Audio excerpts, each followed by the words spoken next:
سردار لطیف خان کھوسا قومی اسمبلی میں پاکستان تحریک انصاف کے ریپرزینٹیو اور سینئر لیڈر ہمارے ساتھ موجود ہے. سردار صاحب السلام علیکم. جی وعلیکم السلام. مبارک ہو آپ کو, آپ نے پھر جوڈیشل کمیشن کا حصہ بننے کا فیصلہ کر لیا بالآخر, اچھی بات ہے نا یہ؟ نہیں, کمیشن میں تو پہلے بھی تھے, لیکن اگر 8 سرکاری جو ہے نمائندے ہوں گے تو پھر 3 ہمارا کیا کریں گے وہاں. باہر کا بھی یہ دلیل سے تو قائل ہوتے نہیں ہیں, یہ تو بلڈوز ہو کر سکرپٹڈ اس پر چلتے ہیں. تو ہمیں تو کسی نظام کی ضرورت ہے, ہمیں بلڈوز کروانا کا شوق نہیں ہے. نہیں, لیکن آپ نے کمیٹی کا حصہ نہیں بنے نا, وہاں پر نام تو آپ نے دیے ہوئے تھے, جس نے چیف جسٹس کا نام دینا تھا اس کا آپ نے بائیکاٹ کیا, اور ہمیں اعتراضات آپ کے سمجھ آتے ہیں. لیکن جوڈیشل کمیشن کے اندر اب آپ کے ممبران بیٹھے ہوں گے, جس سے مراد یہ ہے کہ وہ اس کمیشن کی لیجٹمیسی سے مطمئن ہیں. دیکھیں, یہ لیجٹمیسی تو ہم نے پہلے کہہ دیا کہ یہ فارم 47 کی جو اسمبلی ہے یہ گھس بیٹھی ہے, جو 100 بیٹھے ہیں. 17 سیٹوں والا جو ہے وہ وزیر اعظم ہے, اور 180 سیٹیں جیتنے والا وہ اڈیالہ جیل میں ہے. یہ اسمبلی عوام کی آواز نہیں ہے. عوام کی نمائندہ نہ ہونے کے ناطہ سے اس کو کوئی حق نہیں ہے قانون سازی چاہے جائے کہ آئین سازی یہ کریں یا آئین کی ترمیم کریں, اور اس لیے ہمارا اصولی موقف اسی پر ہم قائم ہیں. لیکن ہم ان کو سپیس نہیں دیں گے, ہم ہر جگہ پہ ان کا مقابلہ کریں گے. اور آپ جب عدالت میں بھی کہتے ہیں you don't have the jurisdiction, تو آپ اسی عدالت کو کہتے ہیں کہ آپ کو اختیار سماعت نہیں ہے. اس کا مطلب یہ نہیں ہے کہ آپ اس کے اختیار سماعت کو مان رہے ہیں. آپ کی دلیل ہوتی ہے, بھلے یہ بلڈوز کریں یا میجورٹی کی زر اور زور پر پہلے بھی تو حکومت چل رہی ہے نا. آپ ہمیں بتا رہے ہیں کہ یہ افام جو ہے 47 کی حکومت آپ کو قابل قبول نہیں ہے, آپ کو 26ویں آئینی ترمیم قابل قبول نہیں ہے, آپ کو وہ کمیٹی قابل قبول نہیں تھی جس نے چیف جسٹس کا تعین کرنا تھا, آپ نے اس کا بائیکاٹ کیا, آپ اس کو گیرزن سٹیٹ کہتے ہیں. لیکن پھر بھی جوڈیشل کمیشن جس نے کانسٹیٹیوشنل بینچز بنانے ہیں, جو آپ کا سب سے بڑا نقطہ اعتراض تھا, اس میں آپ بیٹھ جائیں گے. یہ کوئی تضاد والی بات نہیں لگتی ویسے کھوسا صاحب؟ اگر آپ سن رہے ہوں اپنے آرگومنٹ کو تو آپ اتنا ہی مطمئن نظر آئیں جتنا آرگومنٹ دیتے ہوئے مطمئن نظر آ رہے ہیں. دیکھیں, میں بالکل, میرا اس لیے کہ اگر ہم اس میں شامل, دیکھیں انہوں نے آئینی ایک عدالت تو مانے رہے. وہ مولانا فضل الرحمان کے ہم بہت مشکور ہیں, انہوں نے 56 جو ترامیم تھیں اس میں سے انہوں نے جس طرح کہا کہ کالے ناگ کا میں نے دانت اور میں نے زہر جو ہے نکال باہر پھینکا, یہ بالکل صحیح ہے. اور یہ چارج شیٹ تھی حکومت کے خلاف اور حکومتی اتحادیوں کے خلاف, جانے وہ کس بات پر جو ہے شکریہ اور خوشیاں منا رہے تھے. اگر مولانا فضل الرحمان کی جنہوں نے یہ ان کی پاس کروائی ہے ترمیم, اگر ان کا یہی بیان سن لیں تو یہ ان کے خلاف بہت بڑی چارج شیٹ ہے. مگر آپ کو پتہ ہی ہے ہم مٹھائیاں بانٹتے ہیں اور بعد میں پتہ چلتا ہے کہ جناب یہ تو کمیشن بن گئی, یہ اپنا وہ بن گیا ہے, ایک JIT بن گئی ہے, اور پھر اس کے بعد اس کا ریورس ہوا تو بعد میں ان کو احساس ہوا. تو آپ بھی ان کو احساس یہ ہو رہا ہے.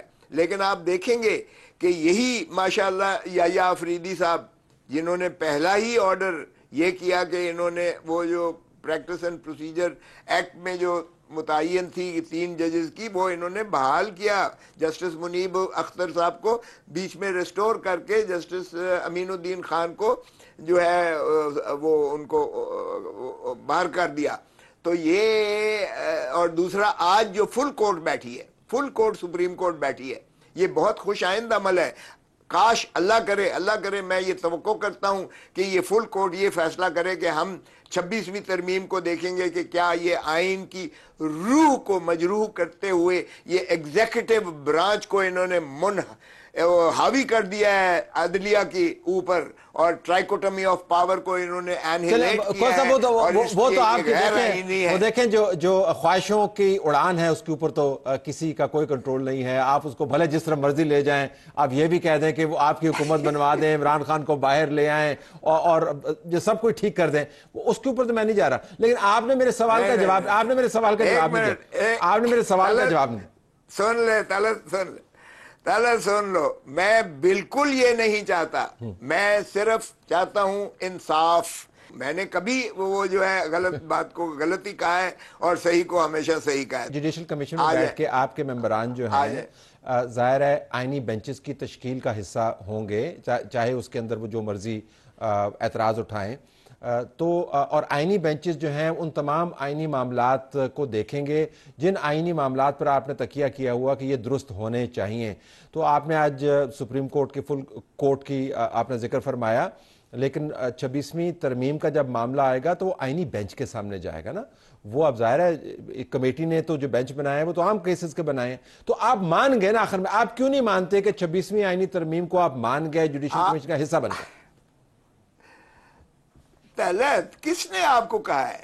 سپریم کورٹ آپ کی پارلیمانی کمیٹی نے کہا کانسٹیٹیوشن. سن, ارے بابا سن تو لو, سپریم کورٹ فل کورٹ بیٹھ سکتی ہے.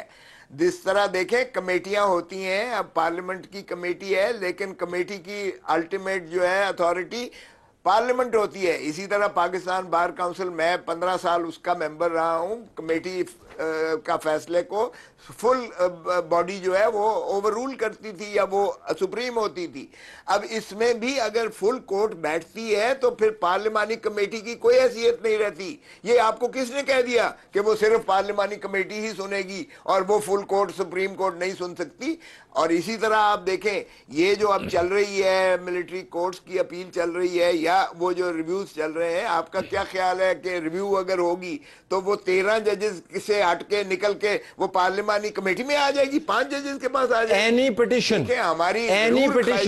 Any petition to challenge the new amendment cannot be heard by the Supreme Court, old Supreme Court, and such petition will now exclusively be heard by the Constitutional Bench. What made you feel? 26ویں آئینی ترمیم ہے جس کے تحت judicial commission بنا ہے, جس کے ممبر آپ کی جماعت کے نمائندگان. ارے بھائی اس میں آرڈینری جو باقی چیزیں اگر آئیں گی, اگر اس کو لیجیٹیمیسی کنفر ہو جاتی ہے تو بھی اس میں ہمارا یہ ہوگا کہ 5 سینئر موسٹ ججز جو ہے بلا تشخیص و تمیز ان کی جو ہے ان پر محیط ہونی چاہیے.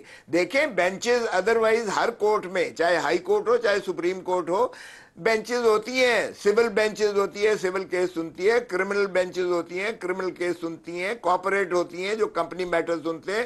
ٹیکس کا بینچ بنتا ہے وہ سنتے ہیں. اسی طرح بینچز فرق یہ ہے, عدالت کا اپنا فرق یہ ہے کہ اس مرتبہ بینچز عدالت نہیں بنا رہی, سپریم جوڈیشل کمیشن بنا رہا ہے. That is the difference. لہذا وہ بس فرق یہ.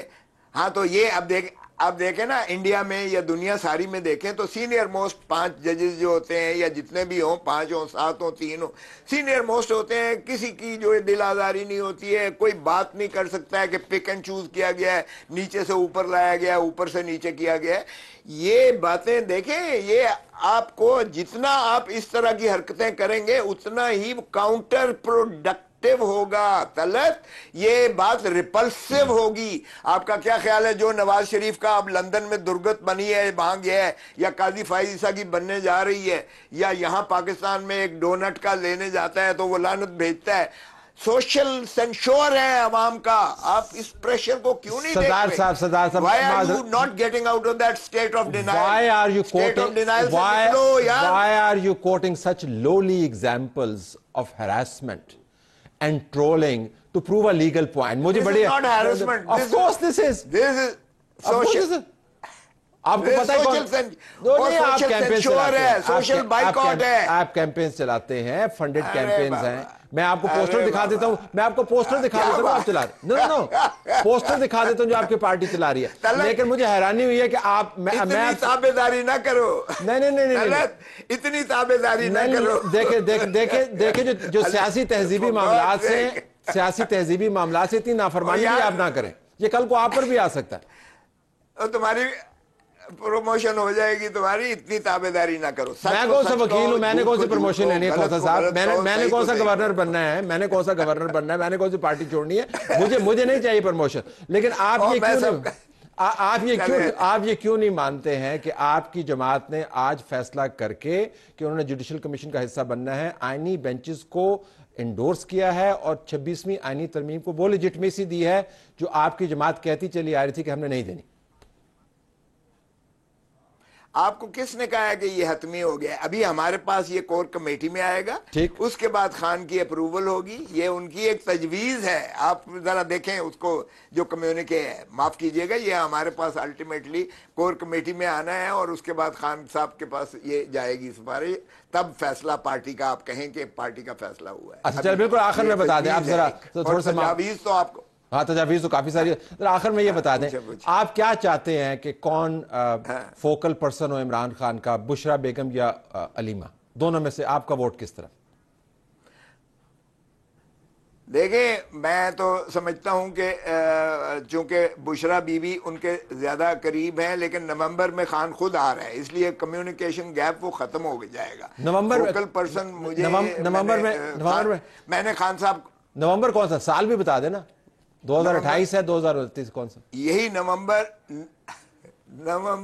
2024، یہ لکھ لو، یہ لکھ لو طلب، میں نے لکھا گیا، آپ نے کہہ دیا لکھا، 2024 نومبر کون سا ٹیپ ہو گیا، عمران خان باہر ہوگا۔ اچھا، اور آپ دیکھیں گے کہ کس طریقے سے جو ہے آپ کا ملک جمہوریت کے پہیے پر صحیح ریل پر آ جاتا ہے۔ یہ آپ لکھ لیں، میری پریڈکشن کہیں، ایک سیاسی تجزیہ کہیں، جو مرضی کہیں۔ اور جہاں تک تعلق ہے، میں نے عمران خان صاحب کو یہ عرض کیا تھا کہ میں نے عرض کیا تھا کہ جب تک آپ باہر نہیں آتے، آپ خدارہ اگر بشرا بی بی باہر ہوتی ہیں تو ان کو آپ فوکل پرسن بنا دیں اور یا علیمہ بی بی کو بنا دیں۔ میرے لیے دونوں، دیکھیں ایک بہن ہے ایک بیوی ہے، اس لیے جو یہ میں نے خان صاحب ہی پر چھوڑا تھا کہ آپ ان کو فوکل پرسن بنا دیں تاکہ یہ کنفیوژن ختم ہو جائے۔